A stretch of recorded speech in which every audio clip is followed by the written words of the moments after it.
Fala galera, aqui é o Francis e vocês estão no podcast que mais cresce no Brasil. Vem comigo que hoje o papo está ao fino do fino. I love everything. Fire spreading all around my room. My world's so bright, it's hard to breathe, but that's alright. Hush.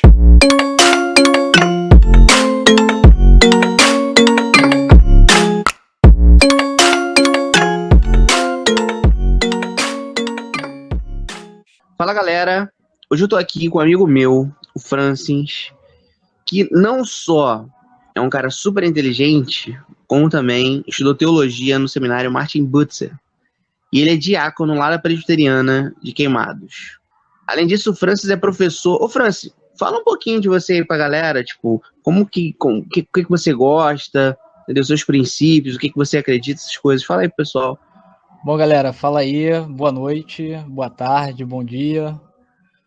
Eu me chamo Francis, eu sou professor aqui em Queimados, né, no Colégio Betel. Sou formado em administração, tenho um MBA em logística e supply chain. Gosto de teologia, filosofia, sociologia, todas essas variáveis, né? Eu acho importante a gente, enquanto cristão, né, poder se relacionar com as mais diversas áreas do conhecimento humano, né?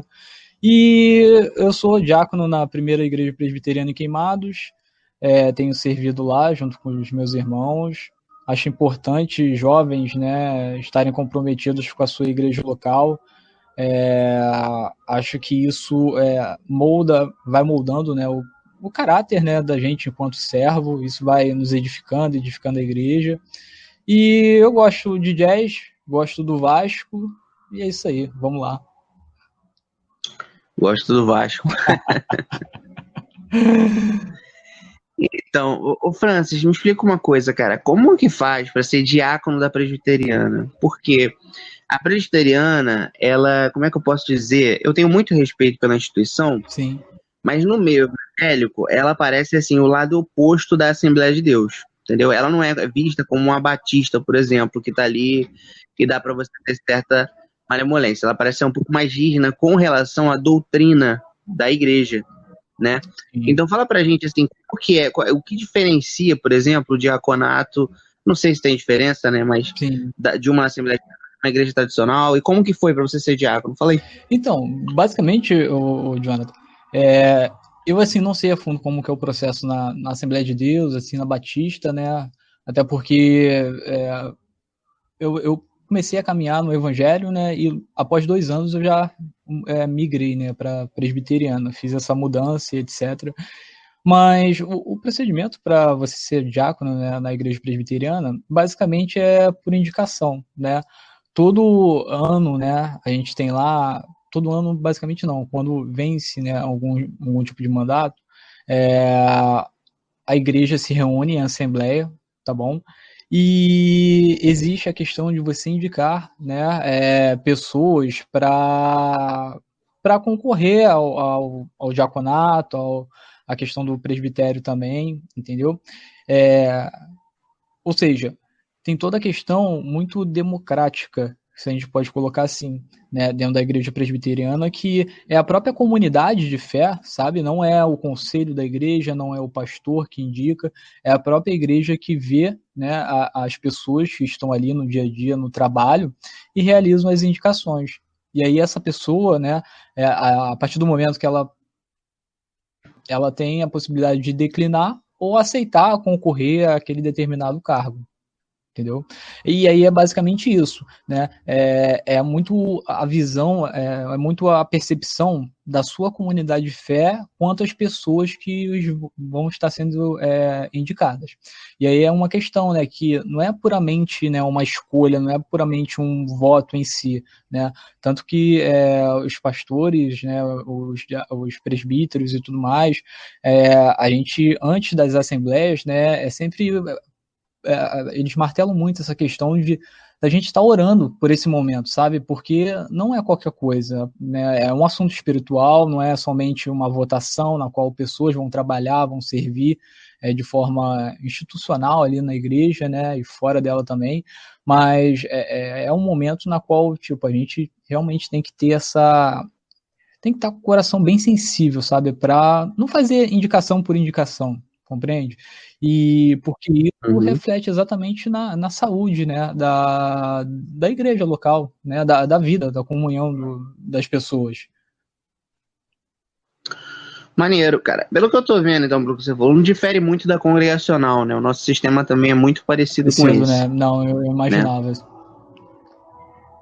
É muito parecido. Sistema de votação, de indicação, essa coisa da Assembleia também. O que vai diferenciar é que a Assembleia aqui. Ah, não, a Assembleia aí também são os membros, né? Nesse caso de Assembleia votação. dos Santos.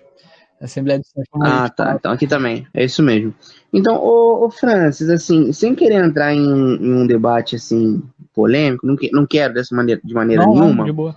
Mas a presbiteriana hoje é talvez a representação mais próxima do que a gente tem de um protestantismo clássico da Reforma, né? Talvez seja a igreja aí que está aí mais perto disso. Isso é inegável, né? Sim, E a gente vai ter ali as batistas, vai ter a congregacional, mas essas igrejas têm certas... deram uma características, brasileirada, né? né? As características É, mais americanas, sei lá, se a gente pode dizer assim, né? sim. A presbiteriana ela mantém mais a doutrina lá, a tradição dela, o jeito dela. Tanto que o pessoal fala que é uma igreja muito fria e tal, né? Esse tipo de Tem coisa. aquelas piadinhas, né? É, Sorveterianas, etc. é. Ô Fran, como que é, assim, para um membro da presbiteriana lidar com o fato, por exemplo, assim, muitos dos, como é que eu posso dizer, dos produtores de uma teologia duvidável saíram dessa igreja, né? Por exemplo, eu não estou questionando de nenhuma maneira a Não, sim, instituição, né? Eu estou falando que isso sim. acontece com qualquer um. Mas eu queria saber porque a presbiteriana ela tem certa, como é que eu posso dizer? Os membros que saíram da presbiteriana e fizeram um trabalho grandioso, mas muitas vezes herege, eles têm uma notoriedade muito grande, Tipo, né? E aí a igreja, Caio Fábio, tipo, tipo, eu ia falar o nome dele agora, tipo, foi o Fábio. Tem um cara, se eu não me engano, da teologia, não sei se é da libertação, missão integral. Eu não sei se é esse o termo, mas enfim, tem expoentes aí, talvez o Caio Fábio seja o principal, né? sim, De sim, que todos. ele Então, é assim, desculpa te cortar, ele é um cara pode anterior à falar. nossa geração, né? E até mesmo Sim, antes de eu, né, começar a caminhar no evangelho, a galera da antiga que já, né, vem de berço ou não, né, caminhando com Cristo, a galera fala que realmente ele era assim, né, um cara acima da média, né, na questão de abertura, para poder levar, né, a mensagem a pessoas, tinha canal e etc. Realmente ele vem, né? Ele vem realmente da igreja presbiteriana, né? sim.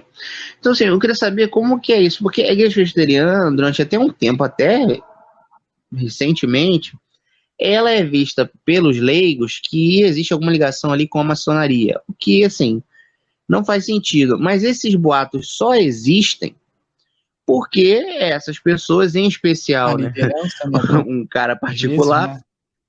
essa, essa liderança da oposição. Não, vou dizer assim, esse boato só existe porque esses cabeças da oposição, vamos chamar assim, que saíram da Sim. instituição, colocam isso na mídia, né? Então, assim, como que vocês lidam com isso? Como que a membresia lida com isso? Tipo, esse cara é um babaca. Tipo, como é que é isso aí? Então, no cotidiano, eu posso falar assim a nível da igreja local, sabe?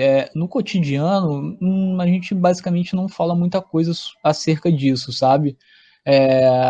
O que existe é Uhum, tipo bate-papo informal, né? Por exemplo, com a galera das antigas e eu que sou novo, né? Assim, na caminhada, principalmente dentro da denominação, né? Eu escuto, poxa, eles falando que, pô, eu realmente acompanhava ele durante a minha juventude, né? No evangelho, por mais que essa pessoa, né, não fizesse parte da igreja presbiteriana, mas acompanhava os livros, por exemplo, do Caio Fábio, etc.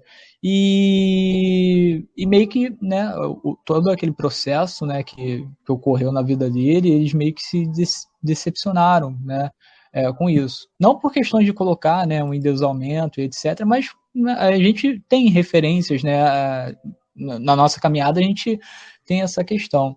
Mas no dia a dia, no cotidiano, não é muito falado, não. Essa questão da maçonaria, se eu não me engano, foi até a questão que votaram no Supremo Concílio uma vez, eu acho, e realmente decretaram lá que maçons não poderiam exercer cargos e etc. Cabe até falta de informação agora, mas se eu não me engano, tem alguma coisa nessa linha, entendeu? Mas no dia a dia a gente não trabalha, sabe, muitas essas questões. É muito mais outras temáticas, né? A gente pode tratar isso, tipo, por exemplo, EBD e etc. Às vezes é citado uma coisa ou outra, mas não como, sabe, assembleia, e vamos falar sobre essa questão, porque basicamente foi algo que já passou, Porque, né? Vamos colocar assim, não, e é um cara, assim, insignificante também, né? exato, tipo, já foi, eu acho que ficou muito no passado. Apesar dele ter bastante conhecimento, né, por exemplo, o Guilhermino Cunha era um dos caras, né, de grande nome dentro da denominação, né, ele tem fácil acesso ao Caio Fábio, igual o Caio Fábio a ele, etc., pelos tempos, né, de convivência, etc., mas no dia a dia em si não é falado tanto, sabe? Ah, esse cara é isso, esse cara é isso. Eu acho que é muito mais coisas assim que a gente vê, principalmente agora no meio da internet, né? Em comentários lá no vídeo dele no YouTube, etc., que tem essa questão da rixa em si, sabe? Mas no cotidiano não é algo tão assim. Isso é mais um assunto de quem não é membro da presbiteriana do que o membro que está dentro da igreja, propriamente, né? Eu levaria mais para esse caminho, exato. Porque é aquilo, né? E a gente sabe, né, que tudo essa questão do contexto e etc. E aí eu vejo que muitas coisas a gente cria, né, e tal, pensa e etc. De uma forma assim bem abrangente, sendo que às vezes os problemas são bem mínimos, sabe? Eu poderia falar dessa forma. Não que aquilo que ele fez, né, que cometeu, Então, não venha a ter um impacto tão grande, né, que teve e tal. Mas hoje em dia, pelo menos na minha percepção, no convívio com as pessoas que eu tenho, assim, sim, entendi. Ô Francis, assim, você sabe disso, eu sou um defensor ferrenho do calvinismo, né? Sim. E assim, eu sou bem extremado. Vamos falar de uma coisa aqui que eu adoro, que é a relação ao pedobatismo, cara. Porque, pelo que eu sei, posso estar errado, mas a única instituição protestante que realiza o pedobatismo, por ser aliancista, é a presbiteriana, sim. certo? Então, como que é essa visão para o pessoal que não entende? Porque tem gente que olha, não, vamos batizar criança porque batiza bebê, né? Então, assim, eu queria que se explicasse, porque o meu argumento, quando as pessoas chegam para mim e falam, é o seguinte, eu falo, pô, cara, qual era a aliança do Antigo Testamento? O cara fala, não, era a circuncisão. Sim. Né? Aí, o que é o batismo? Aí, ele é a nova circuncisão. Então, o que tem que fazer, então? Aí ele geralmente fica desconcertado. Como que é para vocês esse sentimento? Assim, como que vocês defendem o pedobatismo? Fala pra gente. Essa questão de defender seria mais para uma questão de debate, né? Mas a compreensão, né, nossa seria exatamente essa questão da aliança, né? Porque a partir do momento que eu compreendo, né, que eu sou servo de Deus, minha esposa também meus filhos, automaticamente eles precisam ser colocados dentro dessa aliança também, né? Porque é exatamente essa visão da questão da circuncisão, né? O Antigo Testamento era dessa forma, a partir do momento que realizava-se, eles faziam parte também do povo de Deus, né? E aí a gente tem o batismo. E por que não realizar, né, o batismo também de crianças? Sendo que a gente compreende, né, e aí é a visão do pecado original, né, que de fato, desde recém-nascido, você é pecador. Né? Não é aquela questão de que, poxa, eu vou esperar uma criança chegar a 10 anos de idade para ela ter noção de que ela é pecadora, etc. Não. Né? A partir do momento que os pais têm o compromisso de fazer com que seus filhos andem no caminho do Senhor, eu já compreendo que, de fato, eles fazem parte desse projeto de Deus, que é a família em si, e do evangelho, né? Então, seria essa percepção que eu vejo dentro da nossa igreja, né? Dentro da Sim. nossa comunhão, no nosso dia a dia. E isso não foi um ponto, né, que eu não venho, né, eu não fui batizado, não me converti, né, me converti entre aspas, comecei a caminhar numa igreja presbiteriana, numa igreja reformada. Eu comecei a caminhar numa igreja, a gente pode dizer, pentecostal, um pouco neopentecostal, sabe? Então, esse não foi um ponto, sabe, que, nossa, criou muita dificuldade, sabe? Até porque, a partir do momento que você vai estudando, né, tem algumas questões que elas não são, sabe, prioritárias, sabe? Elas são secundárias. Então eu encarei essa questão do batismo de criança, etc., como uma questão secundária. Não tirando, né, a questão da necessidade, da importância, né, de ser discutido em si, mas eu pensei muito mais numa questão de seriedade com a palavra, quando eu realizei esse processo de mudança, entende? Então, e essa foi uma questão que eu não fiz, como eu posso dizer, né?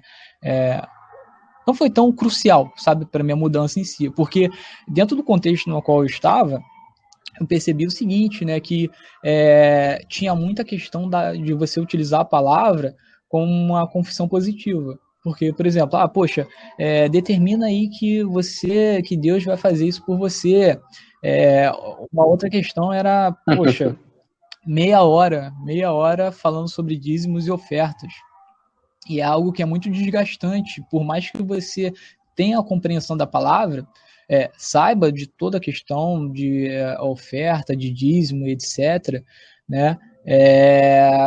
Por mais que tudo isso esteja bem claro na sua cabeça, a partir do momento que você escuta 30 minutos, né, um pregador falando sobre aquilo de forma muito mais voltando-se para uma barganha do que provavelmente um contribuir para a sua comunidade local como algo, né, pessoal, seu e Deus, que você, né, deve voltar ali para a sua igreja local, para que a obra de Cristo possa continuar aqui na Terra, é muito desgastante. E aí são esses fatores, né, que você vai analisando que me empurraram exatamente para me aprofundar mais e conhecer essa questão da teologia reformada, né? E aí foi exatamente esse um dos pontos que eu consegui, né, ter contato com a igreja presbiteriana, que a primeira igreja presbiteriana em Queimados, que eu tive essa percepção, sabe, de seriedade. E aí essa questão do pedobatismo, que de fato, né, gera-se muitos debates e tudo mais, não foi tão crucial assim. Muito bom, mano.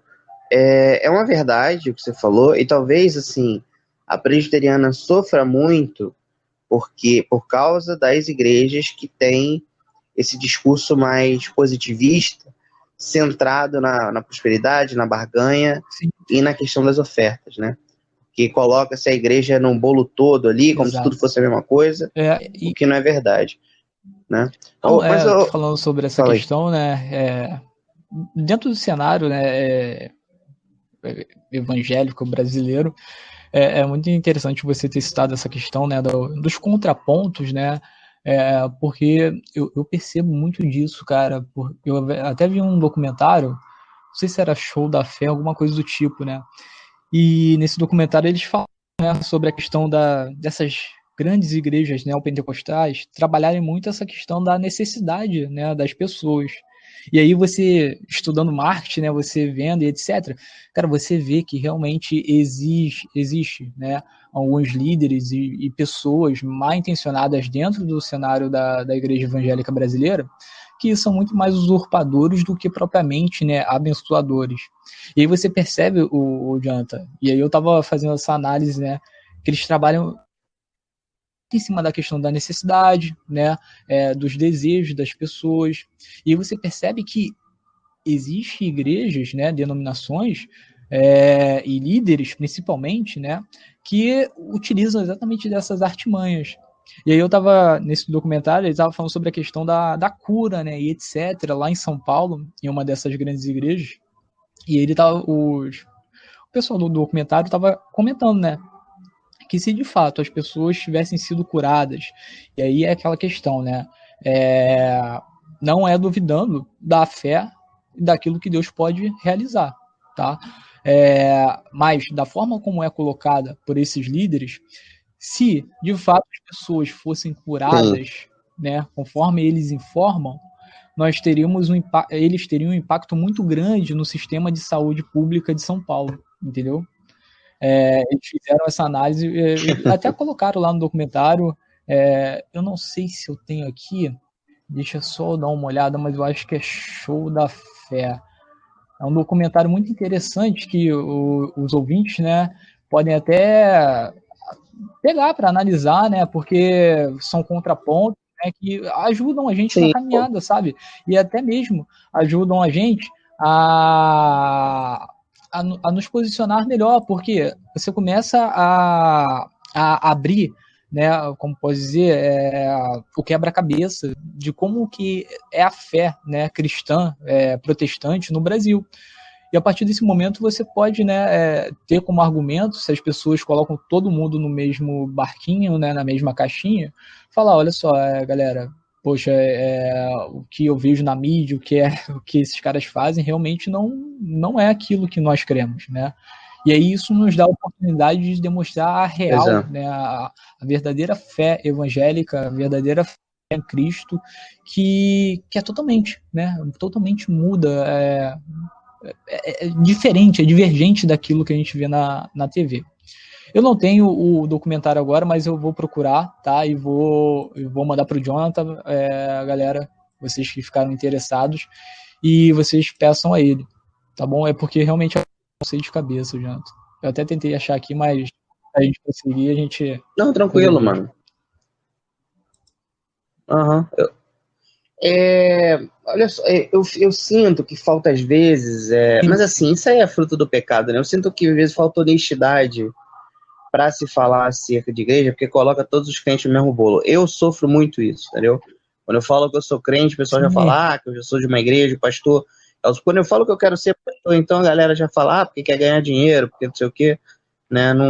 Ninguém leva em consideração o ato de que às vezes a gente realmente sente, né? Porque só quem está dentro do cristianismo exato. consegue entender o que acontece. A relação, porque não é uma religião, e eu friso isso, o cristianismo não é uma religião de barganha de troca, mas é uma religião, para mim, é verdadeira, porque ela leva o ser humano ao profundo auto-reconhecimento de quem ele é perante Deus e o mundo. Entende? Então, assim, diferentemente do que a gente vai ver, de que, não, eu vou para a igreja, eu vou para tal lugar, eu vou para isso porque meu filho está doente, eu vou não sei o que, vou resolver, ou então eu quero falar com o meu passado, quero ver isso.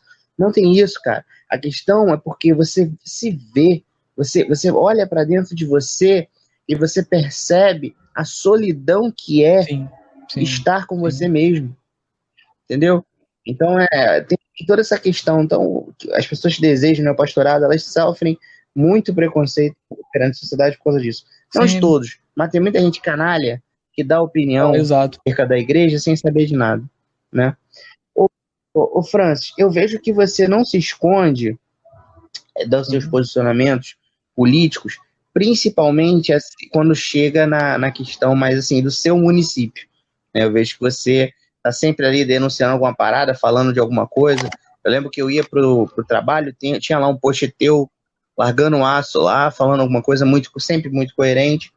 Eu vejo assim, cara, por que o cristão, e eu não tô falando para você, é óbvio que você não vai fazer isso, mas não tô falando para você Não, defender não, um sim. político, uma ideologia, é óbvio que de cristão comunista não existe, isso aí eu acho que não tem nem debate, isso, entendeu? Mas assim, por que você acha que o cristão, cara, deveria se importar com essas questões, né? Não deveria ser só aquela coisa do céu, não, céu, não sei o quê. Não, a gente tem que se importar com onde a gente está, sim. Mas por que você Eu defende compreendo esse que, ponto? por mais que o nosso lugar não seja a priori, né, aqui, né, mas a gente está como peregrino aqui nessa terra, né, Jonathan?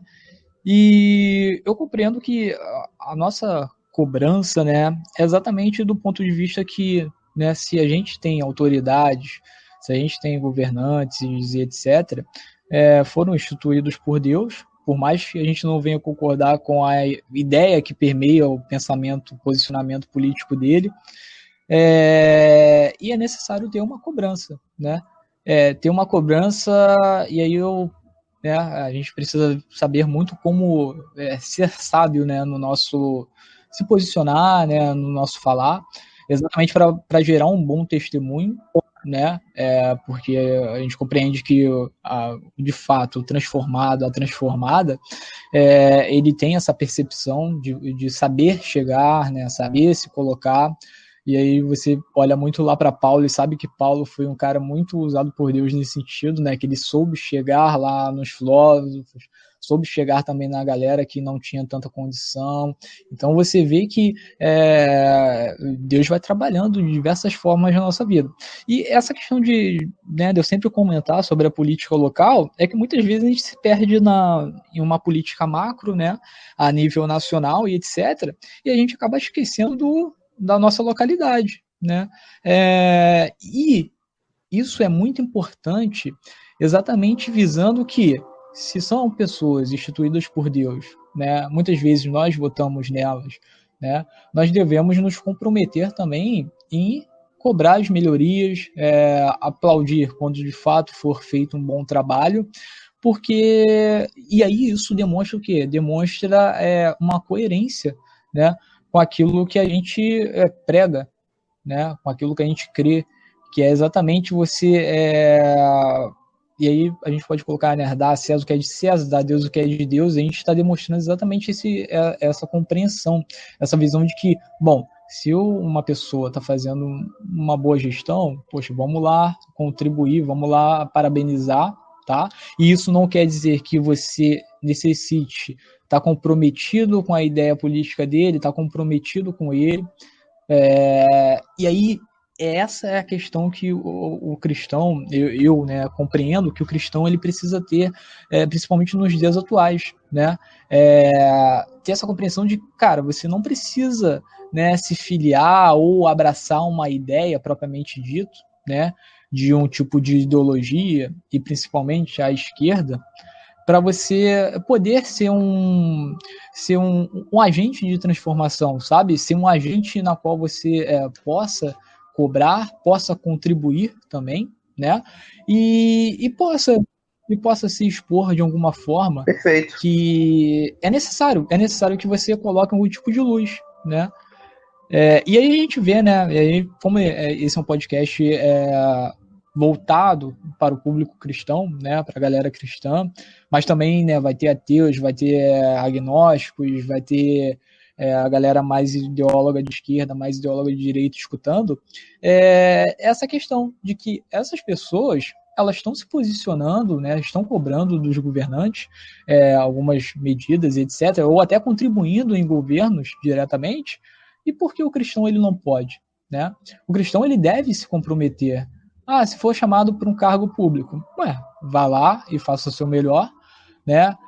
Lembrando sempre das premissas que regem a sua fé, aquilo que você crê, e no momento que você verificar que está insustentável continuar, porque eu estou sendo chantageado daqui em sentido... estão tentando me seduzir desse lado, desse outro, você opta por sair, não há problema nenhum nisso, né? E aí, até é uma forma de você conseguir testemunhar que, de fato, né, o sistema é um sistema na qual ele é decaído porque seres humanos são pecadores, eles precisam exatamente da sua palavra, que a gente já vem aprendendo desde sempre, né, no Evangelho, e é isso aí, né? Eu acho que cada vez mais cristãos, né, tendo essa percepção, a tendência na nossa sociedade mudar, sabe? O que a gente não pode fazer é abraçar de forma totalmente cega, né? Um político ou uma ideologia e não ter aquela questão do ceticismo nesse sentido. Perfeito. Recentemente, eu tô gravando uma série de episódios sobre calvinismo, mas assim, eu não solto porque é bem polêmico, entendeu? Então, muita gente não tem discernimento para entender. Mas um dos episódios que eu vou lançar é acerca de calvinismo como ideologia política. E aí eu vou defender que o calvinismo é a melhor ideologia justamente por causa do ponto de que todos os sistemas políticos ideológicos, por dependerem de homens para existirem, e pelo coração do homem ser depravado e necessitar de um senhor, que o nosso coração foi feito para ser servo, né? A gente tende a ter sistemas de governos corruptos, né? E aí eu vou fazer uma brincadeira, uma paráfrase aqui com o calvinismo, porque seria um modelo monárquico, né, totalmente antidemocrático, mas onde o rei seria incorruptível, totalmente justo e misericordioso, que é Cristo. Então, assim, a meu ver, a cosmovisão reformada, se ela é aplicada na mente do cristão, de que todo governo tem que pelo menos espelhar essa justiça, sim, no sentido de que a questão moral, né? A questão moral, essa justiça, essa misericórdia, esses caráteres de Deus, esse sistema monárquico totalmente antidemocrático, e eu ainda vou mais além, né? Porque eu não sou um democrata, né? Não queria nem entrar nesse tempo aqui, já tá ficando polêmico. Já tá ficando polêmico. Eu não sou democrático porque, assim, ao meu ver, a democracia, ele é o sistema mais opressor que existe. Porque, para pensar, se a gente tem um grupo de 100 pessoas, 60 pessoas decidem que alguma coisa idiota, as outras 40 que perderam, entre aspas, elas estarão sendo oprimidas pela aquela grande massa. Entendeu? E quando você traz isso para o Brasil, só para finalizar, só quando você traz isso para o Brasil é pior ainda, porque a maioria é ignorante, entende? Então, assim, existe é muito fácil ganhar o povo brasileiro, é uma população muito pobre, carente, ganha-se essa população e esmaga-se outros bons pensamentos bons por estarem na minoria, entendeu? Por isso que eu acho que todo movimento de minoria é válido, eu acho mesmo sendo cristão, eu acho que as minorias têm que lutar sim pelos seus direitos. Agora, o que não pode é esses direitos se tornarem privilégios e invadirem espaço, né, de outras pessoas. Essa questão, né, da democracia, a maioria de si ganha e a minoria perde, né?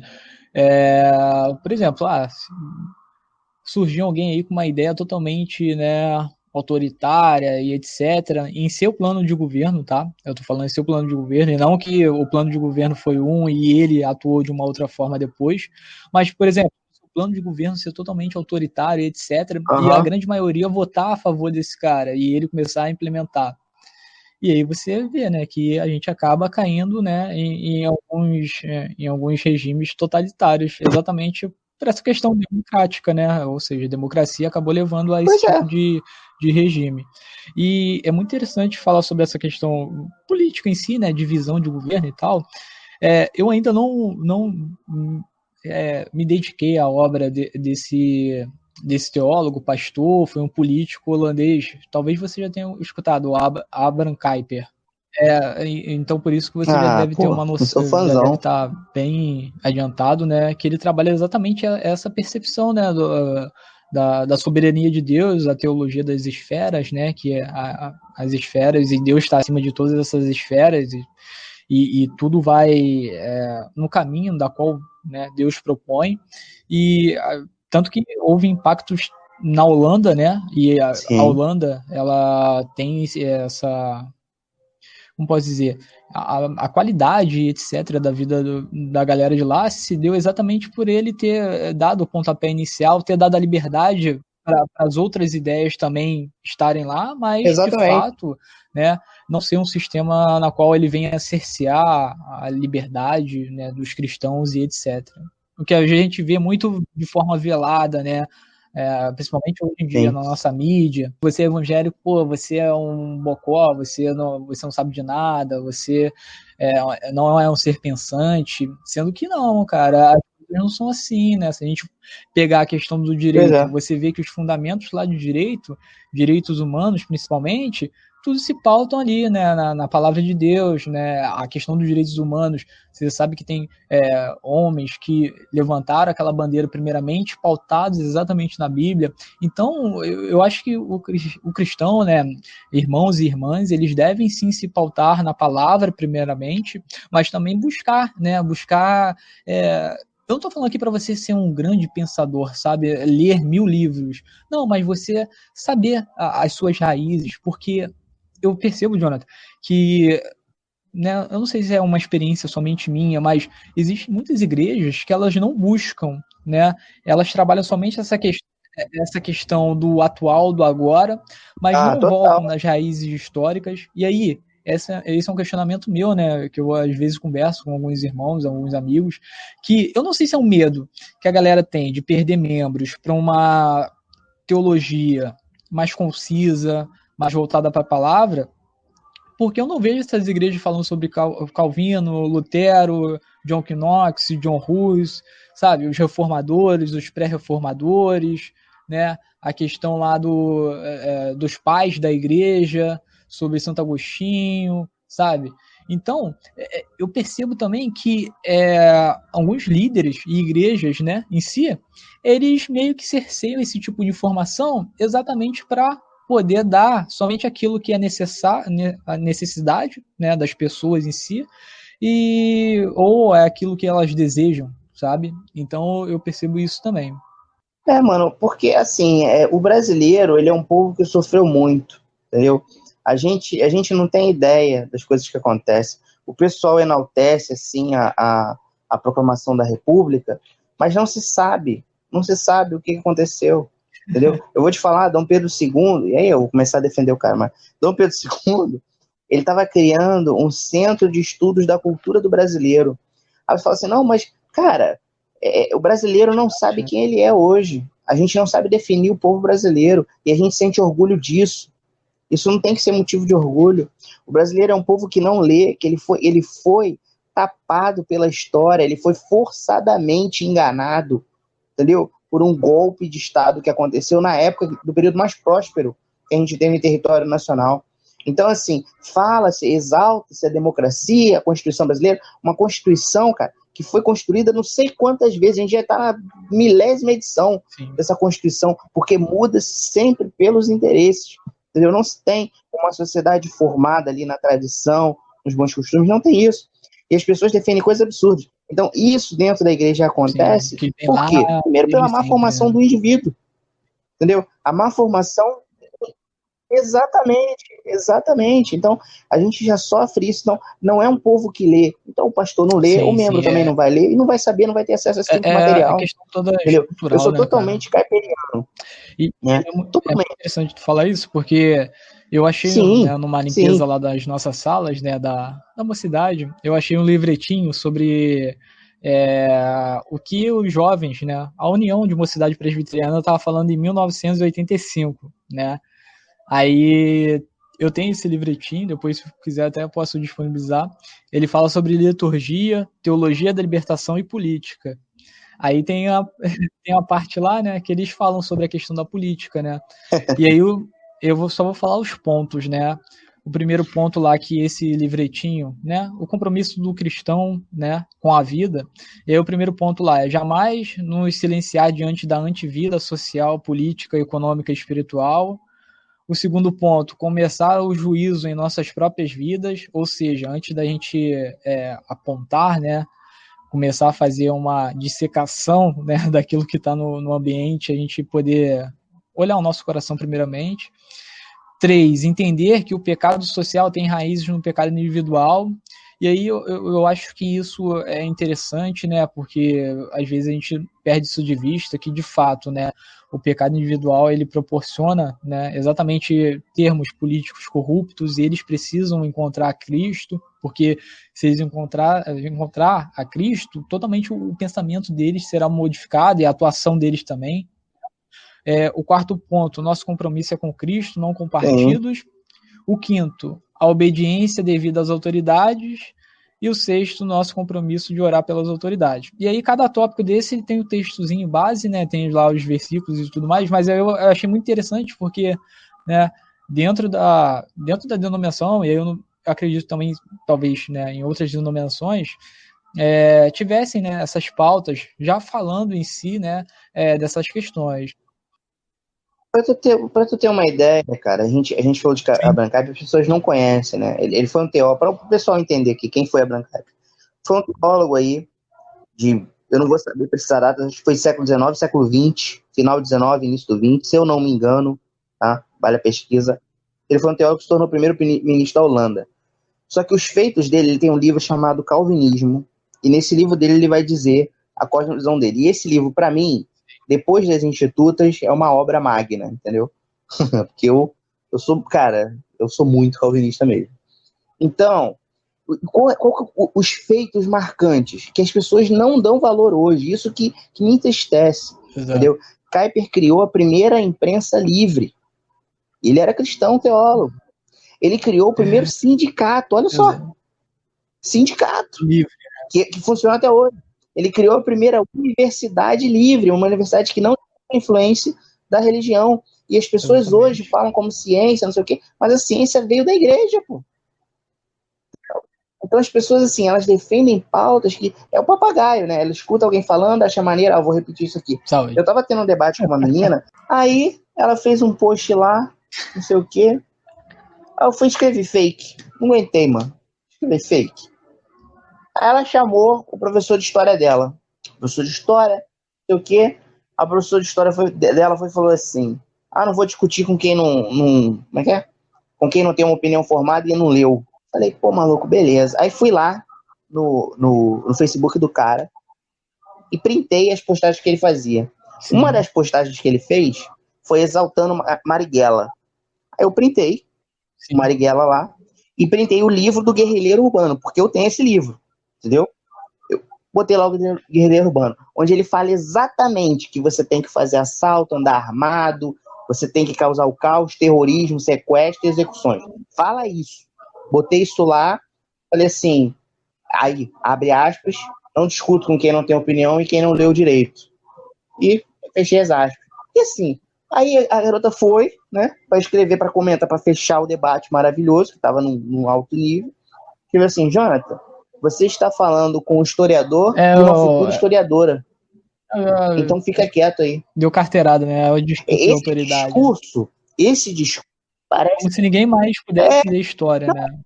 Exatamente. Esse discurso é como se, extremamente perigoso. Extremamente perigoso. As pessoas não estão prestando atenção nas violações que estão acontecendo. Então, assim, uma futura historiadora, pô, tá de sacanagem, né? Tá de sacanagem. Esse foi o argumento. Aí, eu desisti, entendeu? Deixei pra lá. Mas é algo preponderante, sim. É algo preponderante, sim. É o pensamento que acontece nas pessoas. Perde-se o debate. Por quê que perde-se o debate? Sim. Porque a formação do indivíduo, não estou falando formação acadêmica, Francis. Estou falando que o nosso povo de capital cultural é pobre. É um povo pobre.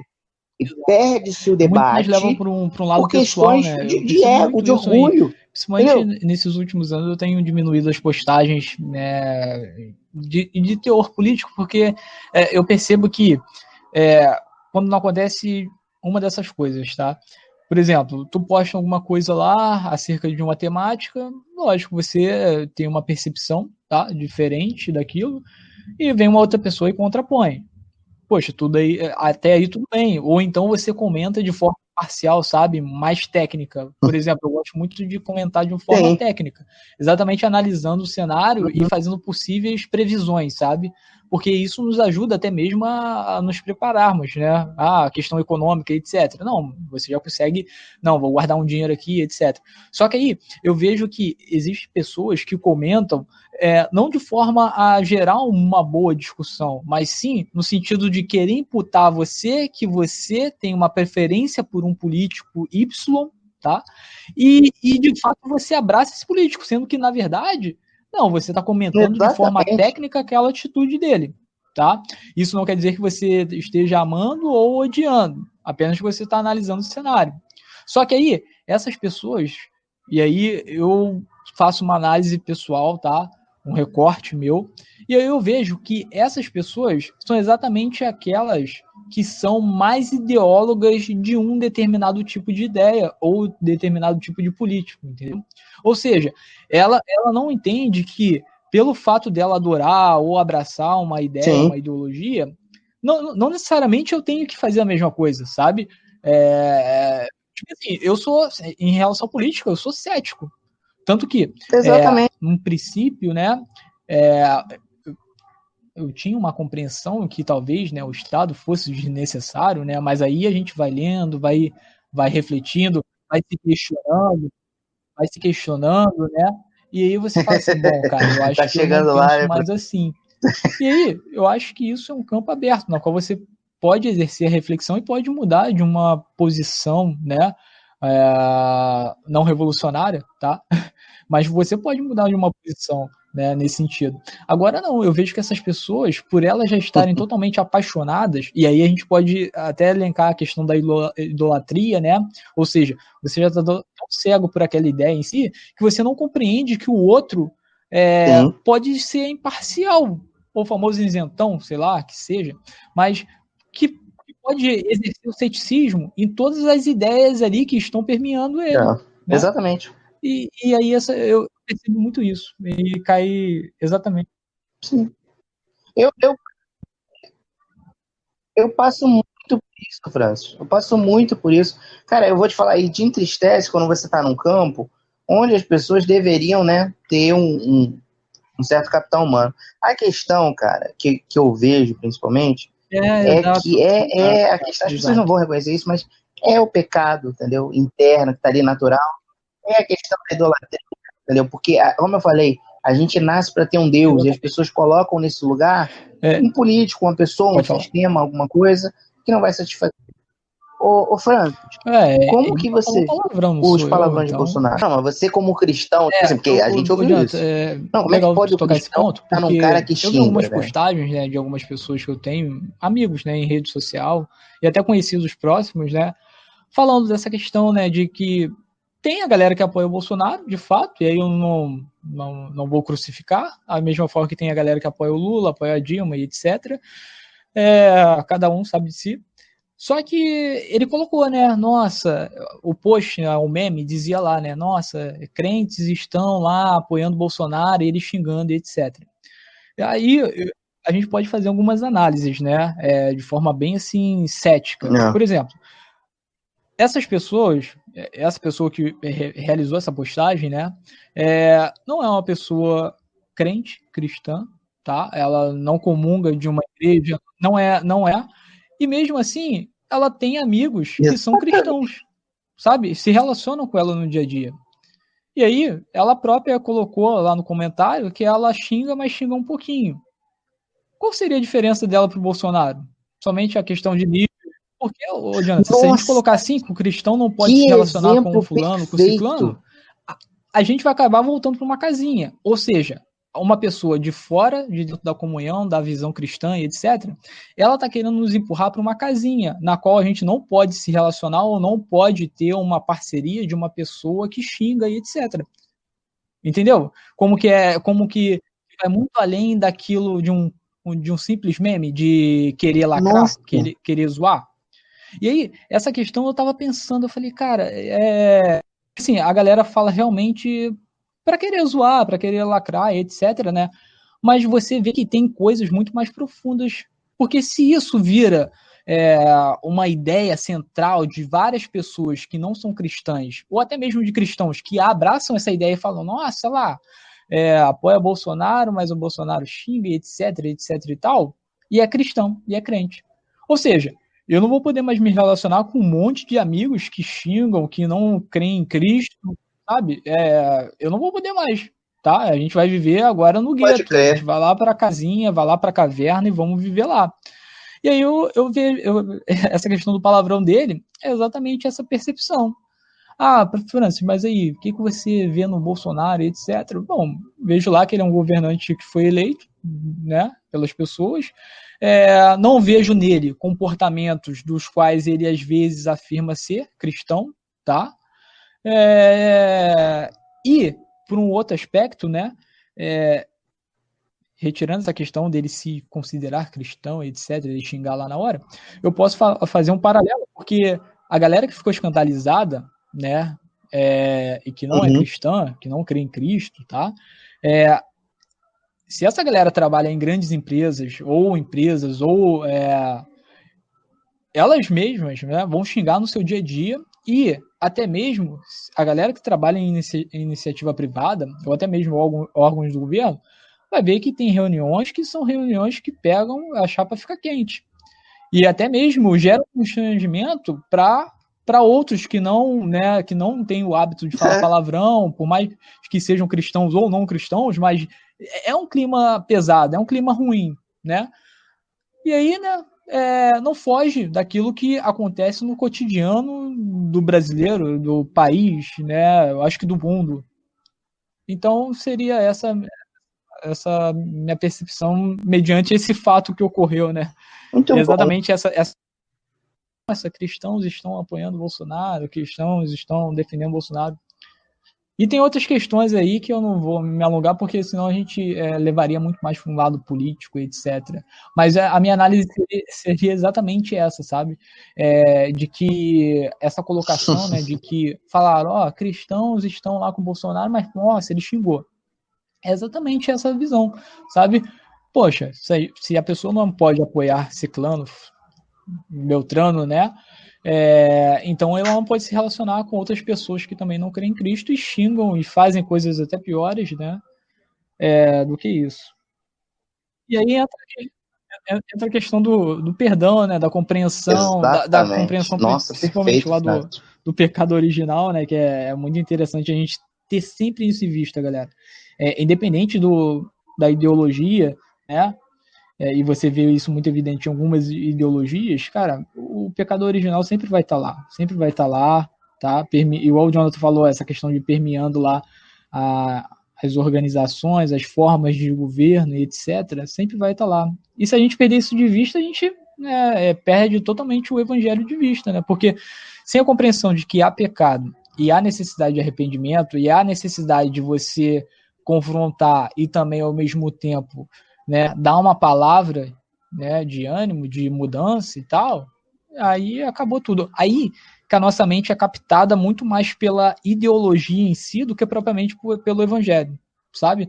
Porque senão a gente leva para o lado pessoal e aí encara aquilo como uma briga, como um acirramento. Sendo que não, né? A nossa ideia deve ser o quê? Confrontar, mas sempre demonstrar aquilo que Cristo manda a gente fazer. Muito bom, cara. Muito bom mesmo. Não, pô, tá. Eu gostei muito do teu exemplo aí, do teu posicionamento. Verdade. Eu espero que tu possa voltar mais vezes aqui. A gente já tem 1 hora de episódio, né? Senão o pessoal fica de saco cheio de ouvir. Vou marcar sim mais vezes. Eu fico feliz, espero que você possa voltar mais vezes, Francis, entendeu? Para trazer essas suas análises aí, porque. Que bom. Porque eu achei extremamente enriquecedor. Tá? Por toda a galera aí que tá te ajudando. Fico feliz. Eu sei que tem muita gente nos bastidores também te ajudando, divulgando. E você, principalmente, né, por ser um cara comprometido com Cristo, ser um cara íntegro, né, ter tido essa percepção, né? Graças a Deus te usou aí para ter essa percepção do podcast. É algo que eu acho que falta no nosso meio, exatamente por aquela questão de divulgação, né, da galera ainda não ter muita interação com esse sentido, mas eu acredito que é um mecanismo, é uma forma de a gente estar levando nossos posicionamentos, nossa forma de pensar e levando principalmente a Cristo, né, essas pessoas, e exatamente partindo aqui da Baixada, né, partindo da Baixada, a gente sabe que tem o Bible Talk, né, que é um podcast famoso, né, no nosso meio, então eu espero que você possa crescer junto com a galera, né? Exatamente dentro dessas perspectivas, sabe? De alcance nacional, de possibilidade de eventos e etc. Exatamente porque isso une, né? Não só, principalmente, né, o foco, a juventude cristã do Brasil.